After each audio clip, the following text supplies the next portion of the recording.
Hello, and welcome to a brand new VECTRA Podcast. Today, we're with John Gabriel. John is a true pioneer in sustainable supply chain leadership. He has 40 years of experience in engineering, procurement, and corporate responsibility. From leading innovations at IBM to helping establish industry-wide standards through the Responsible Business Alliance and the Responsible Minerals Initiative, John has been at the forefront of integrating sustainability, ethics, and accountability into global supply chains. I'm honored to have him here to share his insights on ESG, CSR reporting, and what it takes to drive real impact in complex global operations. So let's get into today's podcast. Hello, John. Thank you for being here. Hey, Octavia, good day, good morning, and to our audience, wherever you are around this world that we're part of. Thank you for spending your time with us here today. We hope you find this educational, enjoyable, and maybe thought-provoking even. So great to be here with everybody. So reflecting on your early innovations at IBM, like the development of 100% recycled polycarbonate, what did sustainability mean to you back then, and how has your definition evolved? That's a good, nice historical question. We'll talk about the history. We're coming forward then. So, and the work you referenced there goes back to the mid-1990s, so now almost 30 years ago. But what that reflected was, working in a company at the IBM at that time that had a rich history of looking at solving the world's problems, which sounds, kind of very high and mighty and open-ended, which it was in a way. So we worked in a corporation that had innovation at its core and would allow teams to go out and try to take those concepts and bring them down to reality. That work was part of a cross-functional team of engineers, procurement people, development people, and we sought to find a way to return to product waste streams, in this case engineered resin parts, and recreate them, turn them into a second life, third life, if you will. So fundamentally, if you look at it, that concept still hasn't changed all that much to today, but now, and we'll see this in some of the following questions, sustainability has much more a broader scope and larger effective tentacles, right? So what we started there today would probably be a much higher level effort. This started like grassroots, a couple of us getting together, working on it, which it grew out into that. But typically today you see corporations, small, medium, large, look at sustainability in a much broader sense. So I think it's a small example of history, but how it's evolved in today. How do you see the intersection of ESG metrics and real-world operational changes? I mean, in your experience, do ESG reports actually drive improvement, or are they just compliance? Well, I think those reports, they serve two functions, two masters, two audiences, right? One is to clearly show interested parties compliance, like, okay, this is maybe a new law and regulation. This is where we're at, in that journey. Now, in the broader sense, though, driving improvement, and again, this kind of relates to your company, if you've established for yourself, as I would recommend companies to do, publicly stated goals, right? Whether it's water conservation, energy, recycling, use of different materials, etc., to commit yourself to that. Now, it's not easy to do this, right? Because if you work in a corporation, well, there's always fear and trepidation. Like, oh, what if I put a goal out there and I don't make it? And there's going to be trouble and legal. Oh, we're not going to commit to anything. And well, okay, but you have to kind of work with all these groups, temper people's anxiety. But once you've done that, now you've put that out there, and it does two things. I think one, it keeps you on focus, on task, right? Because if you say, well, I'm here and in 5 years I want to be here, or I'm here and I want to be here in 5 years, then it gives you something you're all committed to. And maybe your successors, if you're not going to be here in 5 years, or if the business changes, right, the next team comes in, at least they have a playlist that says, okay, here's where we're heading to and here's where we're at, right? And in my experience, being public like that, it helps yourself.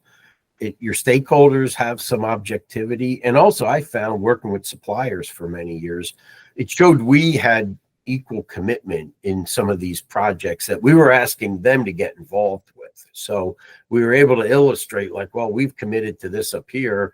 The only way we're going to get to this is if you work with us. You need a commensurate plan, right? So it did, in my experience, have those effects if it was all interlocked like that, right? Now, if you don't have that interlock, then maybe some people will look at that skeptically and just say, oh, those are just numbers and doesn't really mean anything. So it really comes back to, again, how you've developed those metrics, what's behind your reporting, and your sincerity, right? Your buy-in has to start at the C-level, work its way down through the organization, and then out through your supply chain. So it's actually really about both compliance and driving improvement by having goals and a plan to meet those goals. John, you played a pivotal role in founding and growing the Electronic Industry Citizenship Coalition, which is now called RBA. While you were there, what were the biggest hurdles in building consensus among companies with very different risk appetites and global operations?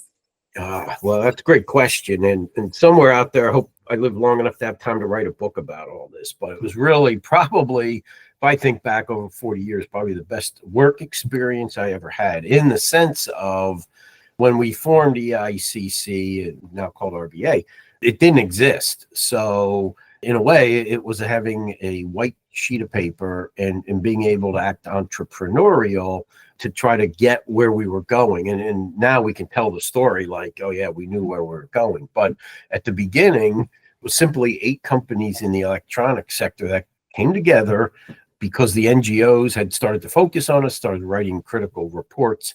Our companies allowed us, and us here were the practitioners, right? A couple of peers of mine got together, and it was simply get together and start to work on this. Can we do this, right?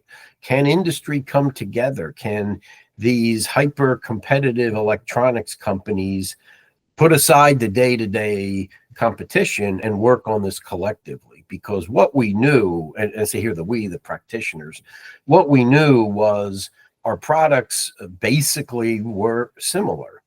Like a car, a locomotive, computer. I mean, you've got some basics. You've got processors, memory, cables, cards, power supplies, plastics, metals, right? Because my peers, we were fairly experienced people. We knew the supply chain. We knew in the back of our minds there was a lot of crossover. There was a lot, and it still exists in the electronics industry, a lot of networked supply chain. We came together, and again, our companies gave us room to operate. There was no forced schedule. There was no get this done in 30 days, but we met regularly. And what we said to each other, and then I guess this is a very soft aspect, it's the people aspects up front that said, we're going to work on this because all of us know that in this case, our supply chains, we weren't totally on top of them. It was like it is today, still a growth industry, right? Things were happening crazy fast, right? We were moving sourcing into parts of the world that we were not very well historically established in, places like Asia and parts of South America, Eastern Europe, etc. So all of us knew, because we had traveled extensively, that there were issues in the supply chain, health and safety, human rights, so forth. So that allowed us to meet, and we met a lot. We met regularly, like every month at that point. We were meeting the group of 8, and then 8, and then became 12 and 16 and 12. Once people started to hear what we were doing, other companies wanted to buy in. And the element of this, and I always remember one of the things we told each other, and this was before we incorporated, before we became a legal entity, was we're doing this because it matters, and we want to leave a mark. We want to be able to look back on this 10, 20, 30, 40 years ago and say, this is where it started. This is where it began. This is where we started to turn the corner. And we were not naive enough to think, oh, we can fix all this in a year, right? No. So we took it in digestible, bite-sized steps, but we committed to each other, and we said, we're not going to quit on this, right? This may take years, but we're going to stay committed. We're going to create a code of conduct. We're going to create some mechanism of auditing. We're going to create vehicles of improvement, of education. And that spirit still exists today in the companies that join EICC, now RBA. And what we said then, kind of an unwritten mantra, was we don't want to be the biggest industry group. We simply want to be the best. We want to be able to be judged collectively and individually as companies that the things we espouse to here are being worked on and are being met. And we can see that, right? Over the last 20 years, that kind of progress has been seen. It's not perfect. It's not over yet. We haven't won on all fronts, but we've made significant progress. So it's kind of a long answer, but those were the things that we overcame by not letting barriers become hurdles that we did not find a way to get over and around. Always look for solutions, but also I think what you said about collaboration amongst companies, and especially now with everything in sustainability, it's very important that companies are working together and having common goals, honestly. And I do hope that you get to write that book, because I'm sure. Me too. There's a lot of people I need to get help from on that. How can procurement teams balance cost competitiveness with sustainability and ethical sourcing in today's margin-driven environment? Yeah, that's a great question. It's one that we live with day-to-day reality. And my history is mechanical engineer and training, and also in business. And early in my career, I was taken out of the technical field and brought over into procurement for a simple reason. Our very first chief procurement officer at IBM came from other industries and said, well, procurement, purchasing, needs to have a technical side to it as well. His name was Gene Richter, and he was, again, one of the great people in procurement. And, his point always is, you can drive short-term cost saving. You can train anybody to do that, but it's not going to be sustainable. I use that then. That wasn't a word back then, really, but it is now. And his point was, no, you got to find a balance here, and you got to work with your suppliers and the markets out there. If you have these objectives, right, now today you put sustainability and there are ethics, you have to look at cost reduction as not the ultimate and singular endpoint, but something, you're considering this as you go through this model, right? And if you look today at things like, sustainability, right? We still live in a world where natural resources are fixed. We don't think about it often, but it is. There's only a certain amount of copper in the world, or ores, or oil, or whatever. And you say, oh, maybe we're not there yet. Don't worry about it. That's the next person's problem.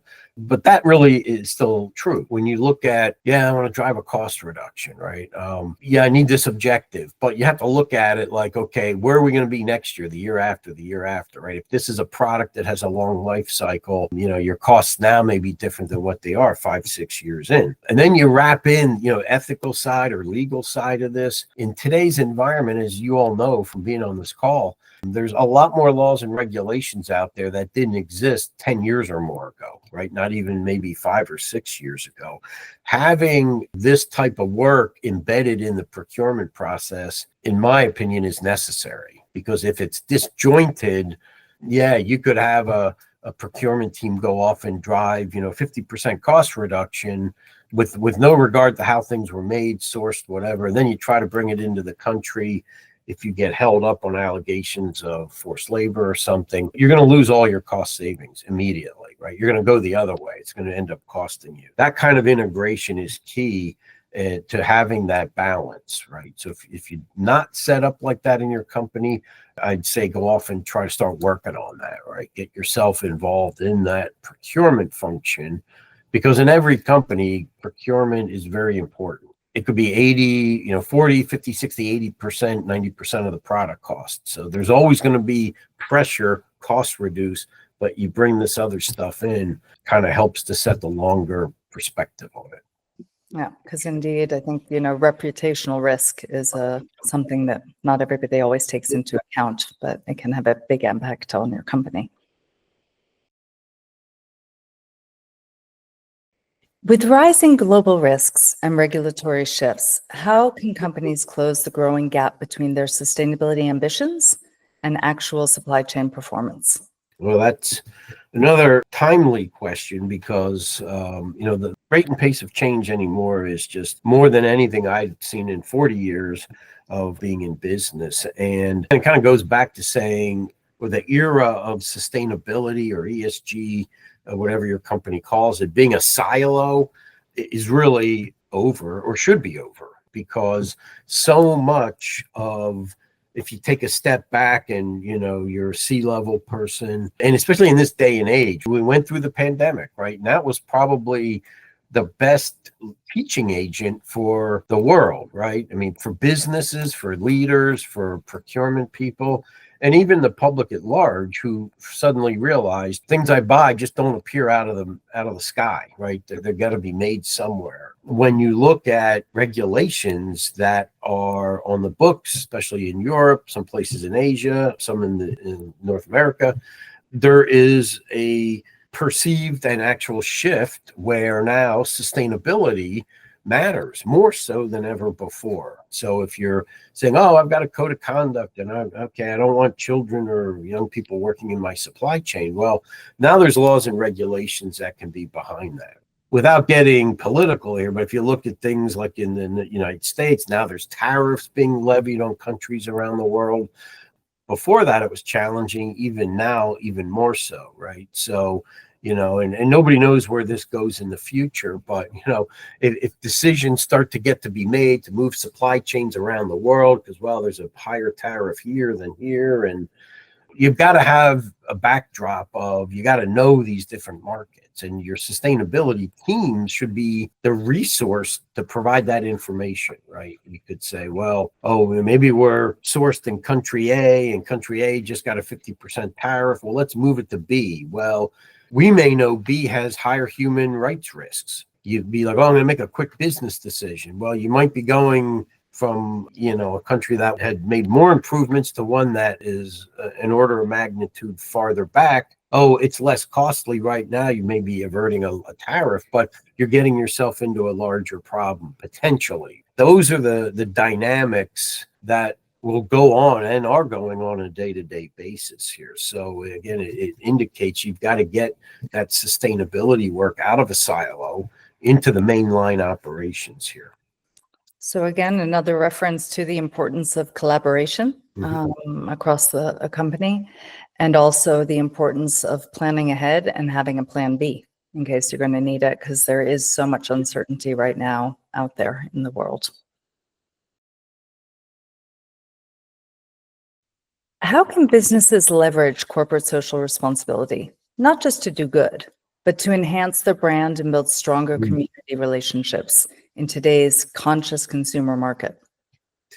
And again, you look back over, in my case, the 20, 30, 40 years of working on this, and, a lot of these plans, objectives, right? If you've got a supply chain, it affects communities, it affects people ultimately, whether it's in your state, country, or around the world somewhere.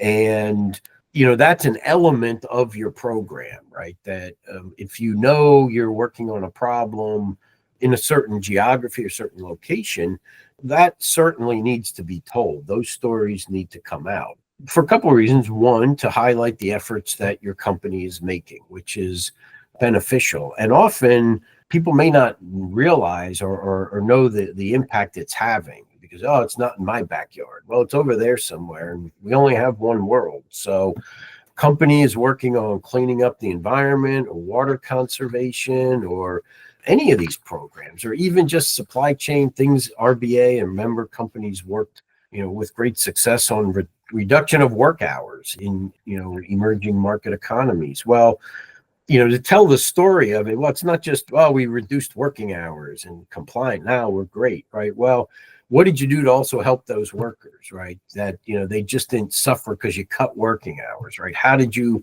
provide education? How did you provide them time maybe to develop, their own little cottage business or something, right? Those are important stories to tell. And then it really lends the human element to this of, it's not just things we're doing to stay busy, but they're having impacts on the ground, right? So and I try to read, numerous annual reports every year to see the stories and to really unearth that. Like when you read about maybe what's going on in a local community in Central Africa, or helping women with health issues in another country, you really start to see the real world impact of this, right? And it is companies doing good. And I believe companies that have invested in these programs have good intention. It's not being done just to you know, get a higher rating or something, right? It's really because there's people in companies, in management, in teams, in peers that really want to make these impacts. And especially, you know, in my case, I had a global team. A lot of these improvements were in the countries where my colleagues were based in. So it meant a lot to them too. Things were being attended to in their countries. Ultimately, it even helped us attract more people who wanted to be in our line of work. They were like, this is exactly what I want to do, right? So it does help in a number of different fronts there. Thank you, John. That was great. Indeed, as you say, we only have one world. And actually, today we're living as if we have 1.7 worlds, which we don't. Mhm. And indeed, so hopefully there are going to be more conscious consumers out there making the right decisions.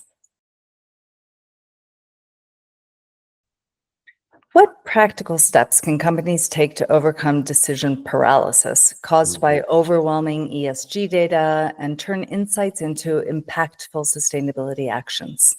And again, I think that goes back to how do you set up your program? What are your goals and objectives? And certainly, you know, that there's a process you would want to follow to do this, right? Set your goals, objectives, right? Have your discussions. What we think is possible, what's a stretch goal, right? And then start collecting your data against that, right? Then I think you can attenuate your data accordingly, and it can help you drive decisions. Now, if it's done the other way, and again, it's not a perfect world, so sometimes you can't design it in that logical order, but clearly, if you get too much data, that's too much of a good thing. Then if you're spending too much time just sorting through data and trying to figure it all out, you know, then the data is not helping you, it's hindering you.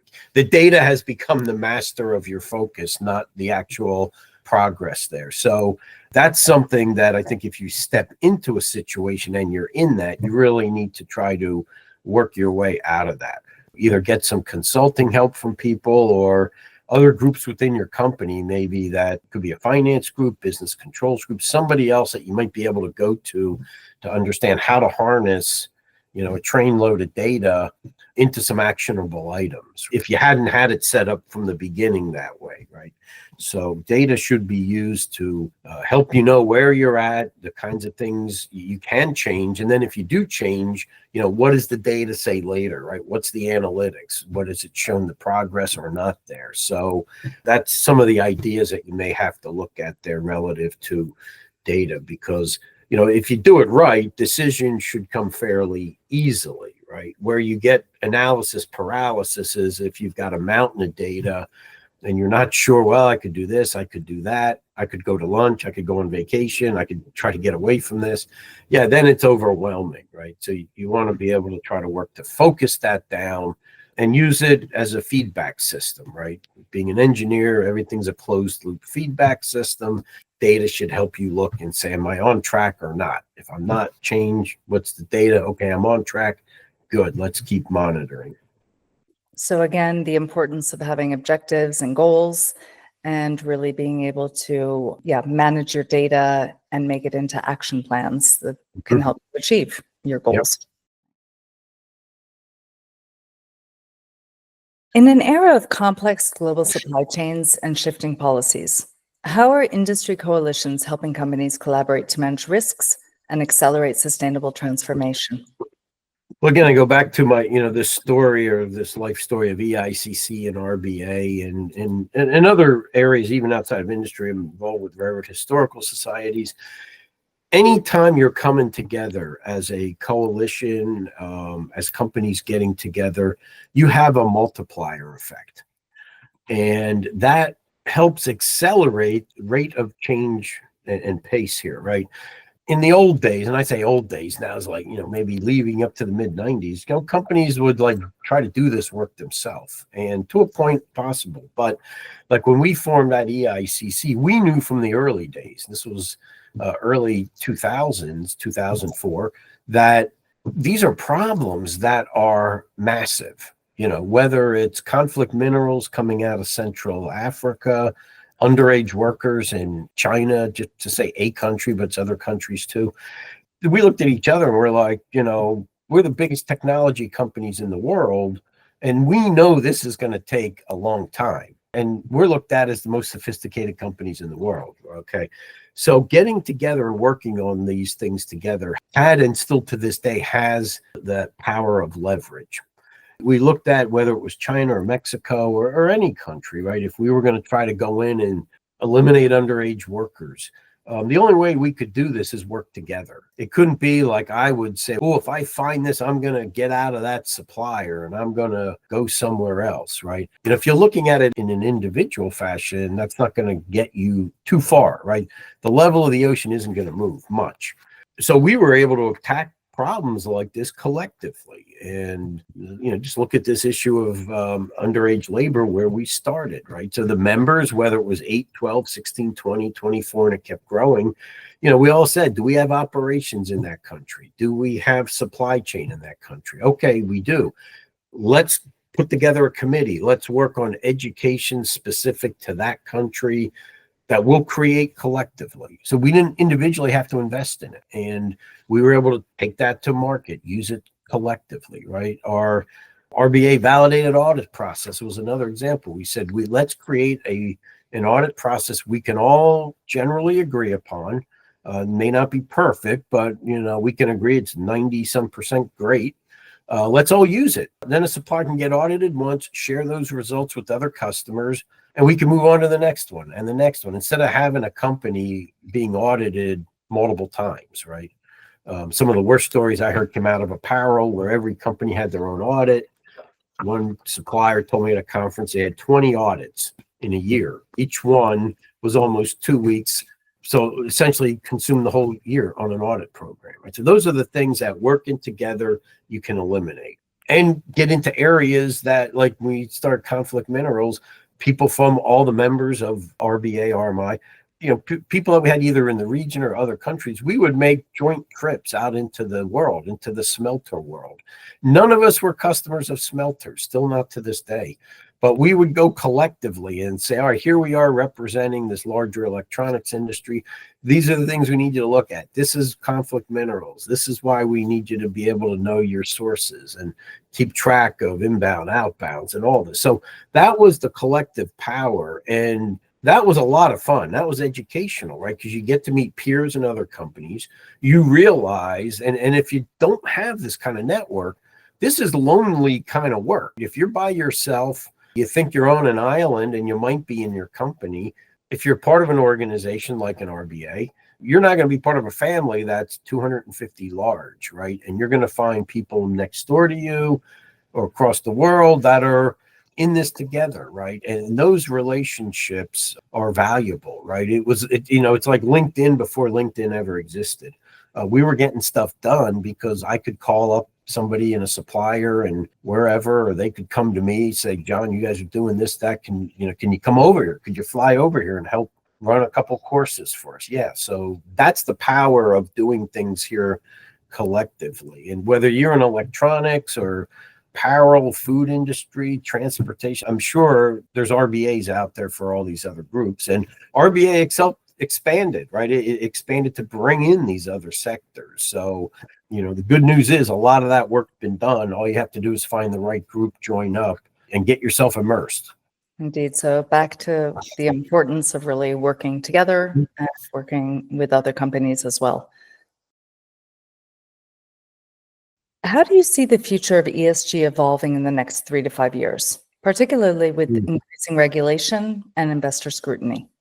All right. Well, I don't know if any of us know what the next 3 to 5 years is going to look like, but if you take a long-term view of this, the fundamentals have not changed. Again, we said earlier, we live in a world with finite resources. Whether or not we discover another mine for lithium or find a way to extract it from seawater, whatever, but there's only so much material in this world that we're part of. So that's not going to change.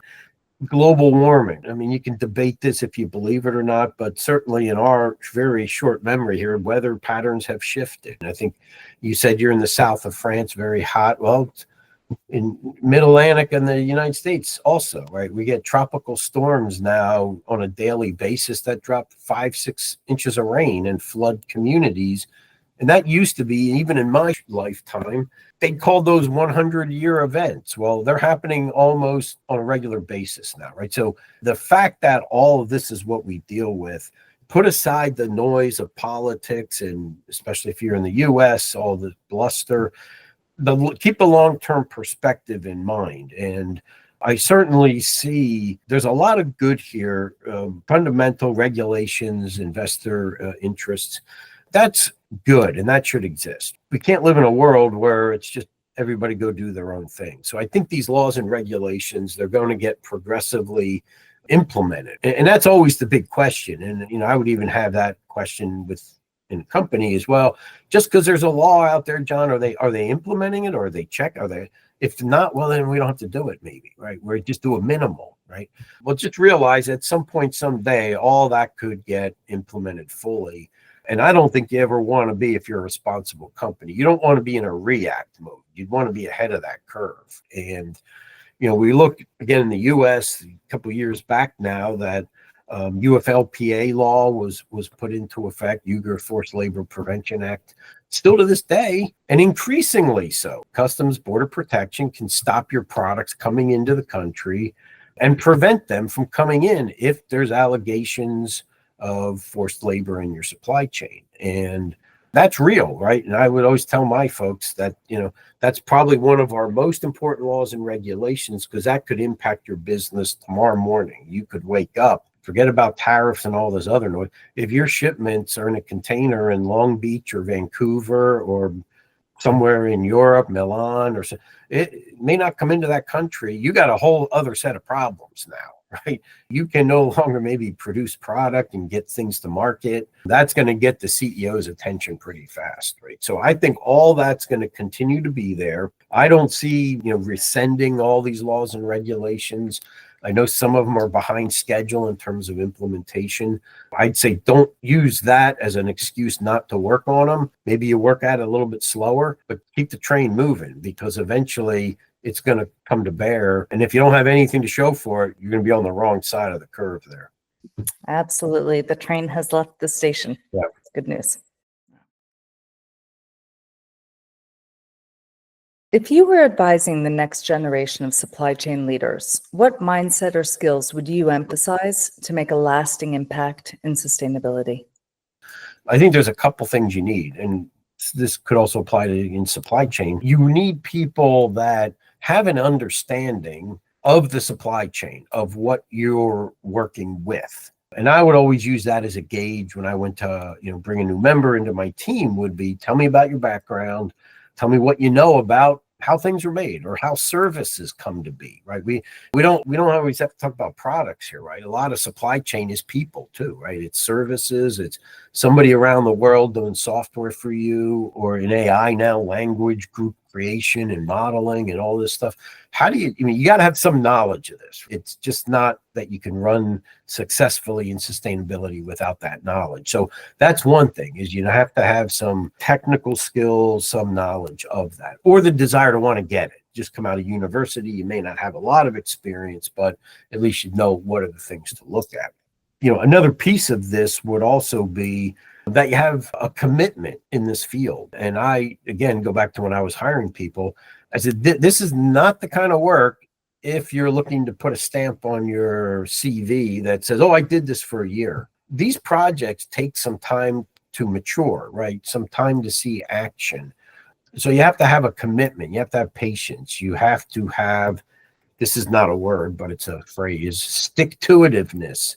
You start, oh, this is a great year, right? Everybody's all excited. We had a party and balloons and the sea guy was here, and well, then he left and the next person came in, wasn't as interested. Well, that's a down year. Now, I can't get anybody's attention. Well, if you throw in the towel now and leave, well, it may be 2-3 more years of work was needed to get the benefit or get the dividend, right? So patience, stick-to-itiveness, the desire to stay around to see it happen. And the third was passion, right? This was always when I would work to hire somebody, I would go through, the interviews, and then I'd have my team talk to the candidate, and they knew what they were looking for, people that, and me too, that had passion for this topic. You have to want this.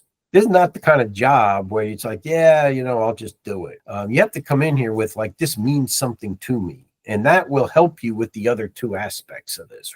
And I think those are characteristics that are very important in this field, in that personalized and passion and interest.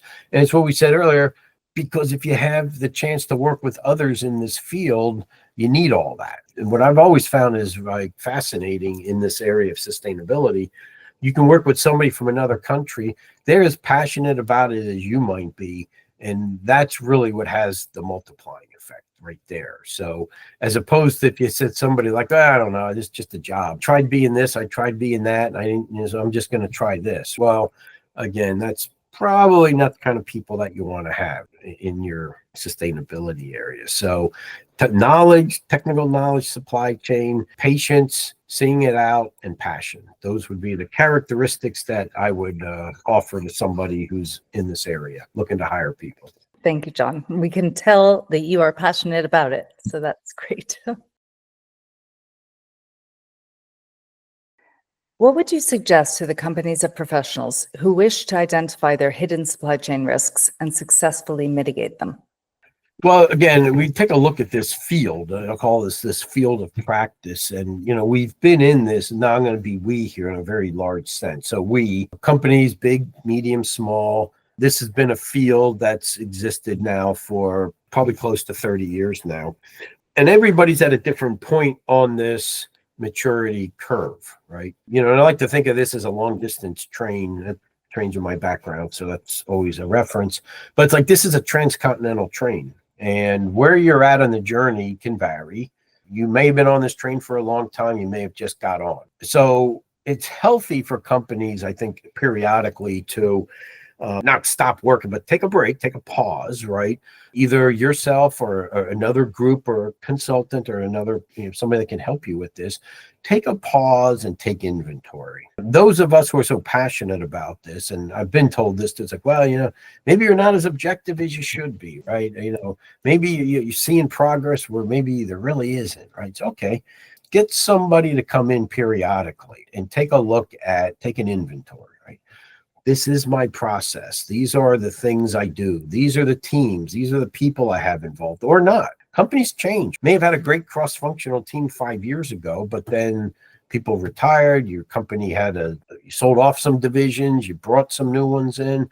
Maybe you don't have all that anymore, right? So taking a look at social and environmental management systems, your risk assessments, taking an objective look at that. Where am I at, right?